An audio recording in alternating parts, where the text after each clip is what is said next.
Good morning. আজকে এত সুন্দর ওয়েদার, সকাল সকাল উঠে গেছিলাম। তো এখন বাইরে হালকা বৃষ্টি হয়েছে আর ওয়েদারটা দেখো, একটা সুন্দর মিষ্টি ঠান্ডা প্লাস এত কুয়াশায় ভরা চারিদিকে। একটা বৃষ্টির আভাস, প্লাস বৃষ্টি অলরেডি হয়েছে বলে আরো বেশি একটু ঠান্ডা লাগছে। বাট ওয়েদারটা অসম্ভব সুন্দর। জানি না সারাদিন কেমন থাকবে। চলে আসি ব্রেকফাস্ট করতে। ব্রেকফাস্টে মোটামুটি sandwich, bread, biscuit, cake, oats যেমন থাকে চায়ের, সব কিছু, juice, potato, boil potato, corn, Maggi, paratha, paratha নেই, আচ্ছা, ছোলার ডাল, সাম্বার, মশালা ইডলি, আজকে আছে poha, then chicken sausage and boiled egg. এই আছে, তাই তো? তুই কি কি খাবি? ধোসা হবে না, ধোসা হবে না, হবে না ধোসা। ওটা ধোসা না, ওটা সাম্বার। ওটা সাম্বার আছে, ওটা মশালা ইডলি রয়েছে। খাবি ইডলি? হুম।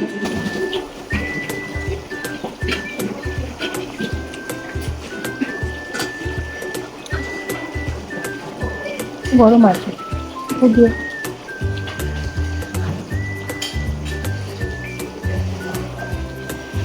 সামিট বানসানা থেকে চেক আউট করে যাব আরও একটা ডেস্টিনেশন। হঠাৎই ঠিক হলো, এখন দেখা যাক। রাস্তায় যেতে যেতে সব ডিটেলস দেবো। সাডেন প্ল্যান, গাড়ি নিয়ে আসলে এটাই একটা ভালো প্ল্যান হয় যে হুটহাট করে কোথাও যদি ইচ্ছা হয় একদিন স্টে করে গেলাম কোনো ভালো ডেস্টিনেশনে। তো দেখা যাক আমরা এখন এখান থেকে বেরোই, বেরিয়ে দেখি নেক্সট যে ডেস্টিনেশনটা আমরা ঠিক করেছি কতক্ষণে পৌঁছাতে পারি। Have a seat, Jenny. Thank you, Jenny. আজকের এখানে ওয়েদার একদম খারাপ, বৃষ্টি পড়ছে হালকা হালকা, বেশ ঠান্ডা, পুরোটাই ফগি, কিছুই সেভাবে ভিউ দেখা যাচ্ছে না। কিন্তু ওই যে বললাম, হঠাৎ করে একটা ডেস্টিনেশন ঠিক হলো, গাড়িতে যেতে যেতে সেটা ডিটেলসটা আমরা জানিয়ে দেবো।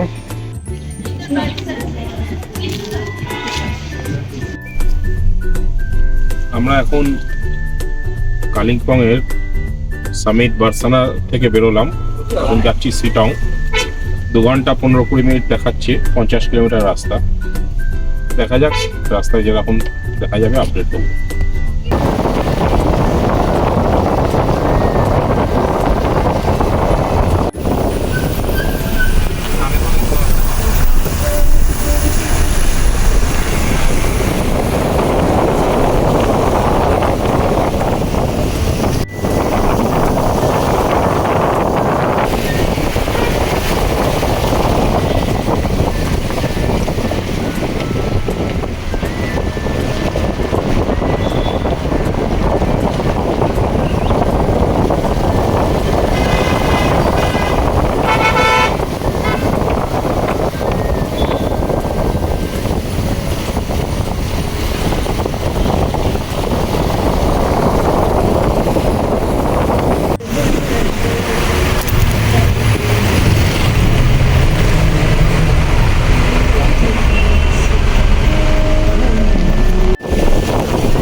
সবাই দেখে বুঝতেই পারছো যে আমরা এখন কিন্তু তিস্তা নদীর পাশ দিয়ে যে রাস্তাটা যাচ্ছে সেটা দিয়েই যাচ্ছি। আর সত্যি বলতে ঠিক সৌন্দর্য কাকে বলে আমি সেদিন দেখেছি, কি অপূর্ব, চারিদিকে কুয়াশায় মোড়া, তার মধ্যে পুরো ফাঁকা রাস্তা। সাধারণত এটা খুব কম ফাঁকা রাস্তা পাওয়া যায়, ফাঁকা রাস্তা। আর পুরো যে তিস্তা নদীর পাশে যে পাহাড়গুলো রয়েছে ওটা কিন্তু পুরো কুয়াশায় ঢাকা ছিল। জাস্ট অপূর্ব সৌন্দর্য, বলে বোঝানো যাবে না। এটা একটু শীতকাল টাইমে গেছিলাম বলেই কিন্তু জলটা একটু কম দেখতে পাচ্ছ। আর সাধারণত এই রাস্তাগুলো পুরোটাই ভেঙে যায় বর্ষাকালে, তো সেটা ঠিক করা হচ্ছিল, কারণ জুন জুলাই মাসে তো আবার বর্ষা আসবে। তো অপূর্ব লাগছিল সৌন্দর্য, প্রাকৃতিক সৌন্দর্য বলে বোঝানো যাবে না, যদি সেটা খালি চোখে সুন্দরভাবে অনুভব করা যায়।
নর্থ বেঙ্গলের যেতে চাইছো, তারা তো ধরো ট্রেন রুটে গেলে তোমাদের গাড়ি শেয়ার করে বা গাড়ি ভাড়া করেও যেতে পারবে, অথবা তোমাদের নিজেদের গাড়ি নিয়ে যেতে পারবে। কারণ প্রত্যেকটা রাস্তা অসাধারণ, জঙ্গল পাহাড়ের মধ্যে দিয়ে রাস্তা। আর রাস্তাগুলো যে খুব ভালো স্মুথ রাস্তা তা কিন্তু কখনোই নয়। আমরা যতবার নিজেদের গাড়ি নিয়ে গেছি ততবারই কিন্তু এই রাস্তাগুলো কিন্তু ভীষণ ভালো লেগেছে। একটু খারাপ কিন্তু রাস্তাটা অপূর্ব। আর প্রত্যেকটা 5 কিলোমিটার গ্রাম হচ্ছে, আর গ্রামে কালারফুল পাহাড়ি বাড়ি, যেটা আই থিঙ্ক সব পাহাড় প্রেমীদের পছন্দ হয়।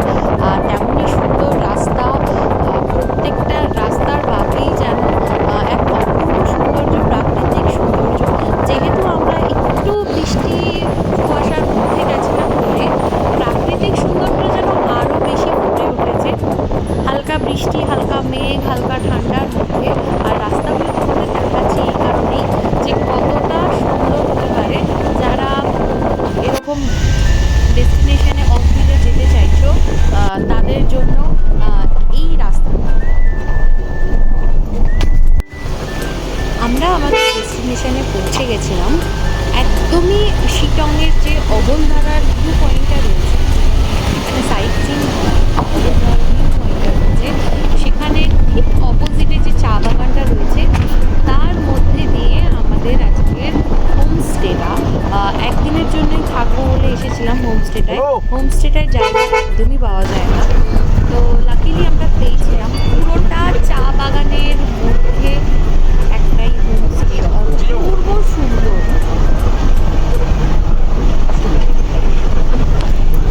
আমরা পাঁচপোখরি হোমস্টেতে পৌঁছে গেছি।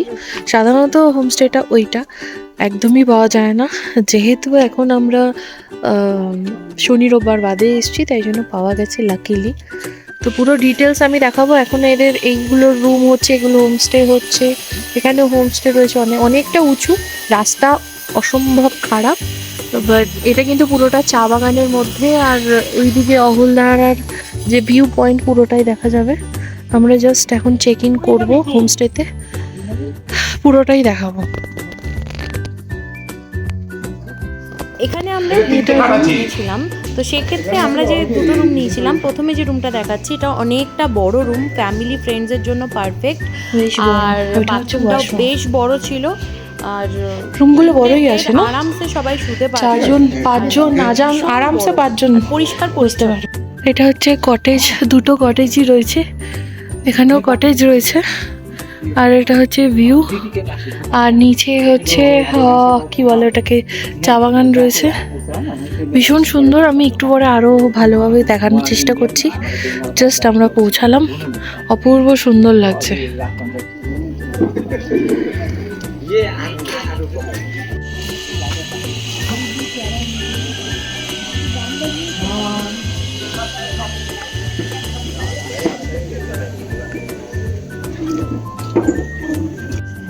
আরও একটা আমরা কটেজ নিয়েছিলাম, এটা সেটা আরো আরও একটা একটা room। দেখিয়ে দিই। এখানেও কিন্তু ডবল বেড রয়েছে, মানে সব ঘরে মোটামুটি 2-3টে করে বেড দেওয়া রয়েছে। তোমাদের টি মেকারের গরম জল করার মেশিনও রয়েছে। আর বাথরুমটা খুবই সুন্দর, ওয়েল মেনটেন, পরিষ্কার পরিচ্ছন্ন, ফ্যামিলি ফ্রেন্ডসদের জন্য পারফেক্ট একটা হোমস্টে। এটা আমাদের কটেজ, আর কটেজের এই ওপরটাই পুরোটা চা বাগান। তো গান শিখি, গানে কি অপূর্ব চা বাগান, এটা ভিউ। ওইদিকে অহল্যাহারা ভিউ পয়েন্ট, নিচে চা বাগান। এটা একটা আলু বোখরা গাছ, আর তার মধ্যে এত সুন্দর সুন্দর পাখি ভর্তি।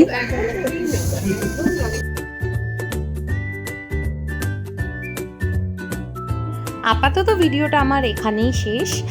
শেষ বললেও তো শেষ হয় না, কারণ হোমস্টেতে এসছি, হোমস্টেতে কি কি আছে না আছে, তার চারিপাশটা কেমন, সবটাই কিন্তু তোমাদেরকে দেখাবো নেক্সট ব্লগে।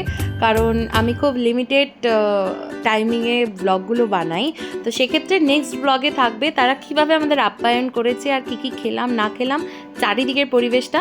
চলো এখানেই ব্লগটা আমি শেষ করছি, দেখা হবে নেক্সট ব্লগে। বাই।